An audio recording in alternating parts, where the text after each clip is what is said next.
जय हिंद दोस्तों, मेरे चैनल डिफेंस डिस्कशन में आप सभी का स्वागत है। अगले 36 घंटों में पता चल जाएगा कि अग्निवीर का क्या होगा। क्या अग्निवीर परमानेंट होंगे? क्या अग्निवीर स्कीम खत्म हो जाएगी? क्या जो 25% की जो बात की जा रही थी उसे 75% ले जाया जाएगा? आप सोच रहे होंगे, आपके जहन में होगा कि ऐसा क्या होने वाला है। तो आपको बता दूं कि कल हरियाणा में चुनाव हैं और इन चुनावों के नतीजों पर ही निर्भर करेगा कि अग्निवीर स्कीम का आगे क्या होगा।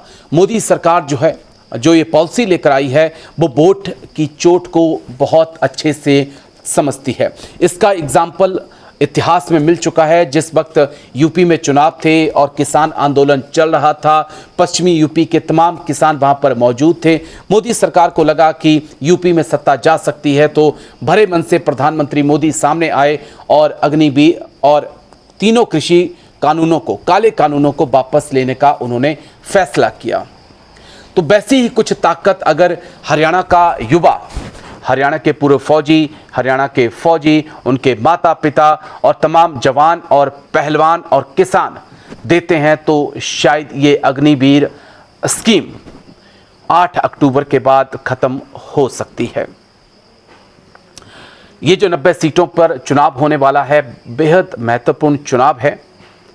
बीजेपी 10 साल से सत्ता पर काबिज है। चुनाव प्रचार के दौरान बेशक गृह मंत्री अमित शाह, नायब सिंह सैनी तमाम ये बातें कहते रहे हों कि हम अग्निवीरों को रिटायर होने के बाद 4 साल के आने के बाद एक ऐसी नौकरी देंगे जिसमें उन्हें पेंशन मिलेगी। तो उस वक्त भी यही सवाल था कि 4 साल बाद जब वो आएंगे तो उन्हें जब पेंशन वाली नौकरी देनी है तो अग्निवीरों को ही परमानेंट करने में बुराई क्या है। कुछ तो उनके अंदर काबिलियत हुई होगी, तभी वो चुने गए भारतीय सेना के लिए। और अगर हरियाणा सरकार में मनोहर लाल खट्टर की सरकार रही हो या नायब सिंह सैनी की सरकार रही हो, अगर उनके पास इतनी नौकरियां थीं या हैं, तो फिर जो युवा पढ़े लिखे हैं, जिनके पास डिग्रियां हैं, डिप्लोमा हैं, उन्हें क्यों नहीं ये नौकरियां दी गई और क्यों हरियाणा के युवाओं को इजराइल जाकर काम करना पड़ रहा है, जिस वक्त जंग के बादल इजराइल और लेबनान के बीच मंडराए हुए हैं, या कह सकते हैं कि जंग शुरू हो चुकी है। लेकिन कल का दिन बड़ा अहम होगा अग्निवीर के लिए। 90 सीटों की बात है। इन 90 सीटों में से भी अगर बीजेपी 10 से 15 सीटों पर सिमट जाती है और अग्निवीर बोर्ड की चोट या उनका परिवार जो है बोर्ड की चोट करता है, अग्निवीर को लेकर जिन युवाओं के सपने हैं भारतीय सेना में जाने को लेकर, वो अगर बीजेपी को बोर्ड की चोट देते हैं तो समझिए कल का चुनाव जो है अग्निवीर की दिशा और दशा को तय कर देगा। हरियाणा पर पूरे अग्निवीरों की नज़रें हैं। देश में जहां जहां भी अग्निवीर इस वक्त सर्विंग हैं या जो बच्चे भारतीय सेना में जाना चाहते हैं, उनकी नज़रें भी इस वक्त हरियाणा के जवानों, किसानों, नौजवानों पर हैं, पहलवानों पर हैं और माता पिताओं पर हैं कि वो किस प्रकार से अपनी मत की ताकत का इस्तेमाल करते हैं। क्योंकि कल ही वो वक्त है, कल ही वो समय है। कल ईवीएम में तमाम प्रत्याशियों की किस्मत कैद हो जाएगी और अगर यहाँ पर बीजेपी को वोट की चोट लगती है तो समझिए अग्निवीर पर एक बार फिर प्रधानमंत्री मोदी यू टर्न ले सकते हैं। लेकिन अगर यहाँ पर अच्छे से बीजेपी जीतती है तो वो बताएंगे कि युवा जो हैं अग्निवीर स्कीम से खुश हैं, इसी कारण हरियाणा में तीसरी बार उन्हें सरकार बनाने का मौका मिला है।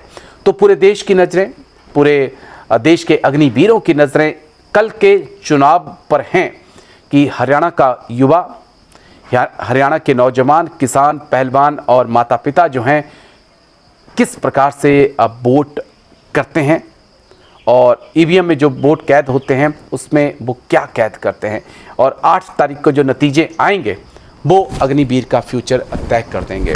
तो ये वो वक्त है जब पूरे देश के युवाओं की, तमाम अग्निवीरों की जो सर्विंग हैं, जो ट्रेनिंग में हैं और जो इस वक्त इंडियन आर्मी को ज्वाइन करने की तैयारियां कर रहे हैं, उनकी नज़रें, उनकी उम्मीदें हरियाणा के युवाओं से हैं, हरियाणा के लोगों से हैं कि वो किस प्रकार से वोटिंग करते हैं, क्या हरियाणा के नतीजे आते हैं, क्योंकि माना जा रहा है कि हरियाणा के नतीजों के बाद जो है अगर नतीजे बीजेपी के पक्ष में नहीं जाते हैं तो फिर अग्निवीर पर भी बीजेपी सरकार यू टर्न ले सकती है।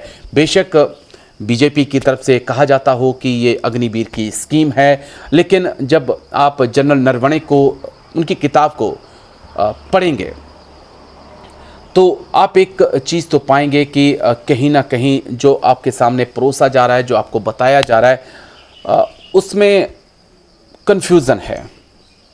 सरकार कहती है कि आर्मी की स्कीम है, आर्मी कहती है कि हमें इसके बारे में आखिरी टाइम तक, आखिरी वक्त तक कोई जानकारी नहीं थी। तो फैसला हरियाणा को करना है और उम्मीद हम कर सकते हैं कि जो भी हरियाणा की आवाम फैसला करेगी वो एक सही फैसला होगा। तो अगले 36 घंटे मैंने आपसे कहा कि बहुत महत्वपूर्ण हैं अग्निवीर स्कीम के लिए, देश के युवाओं के फ्यूचर के लिए। तो देखते हैं कल हरियाणा की आवाम क्या फैसला करती है, वो 8 तारीख को सामने आ जाएगा। लेकिन इतना ज़रूर है कि अग्निवीर को लेकर इस वक्त बीजेपी भी संकट में फंसी हुई है। यही कारण है कि बीजेपी के तमाम नेता अब ये कहने लगे हैं कि अग्निवीरों को अच्छी नौकरियां दी जाएंगी, अग्निवीरों को वो नौकरियां दी जाएंगी जहां पेंशन मिल रही हो।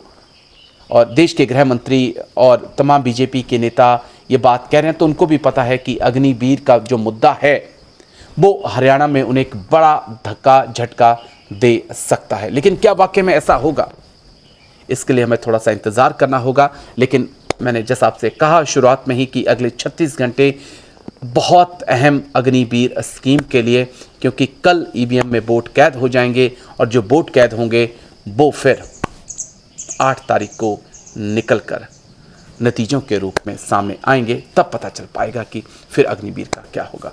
शुक्रिया आपका। वीडियो अच्छा लगा हो तो लाइक शेयर जरूर कर दीजिएगा। Thank you. जय हिंद। वंदे मातरम।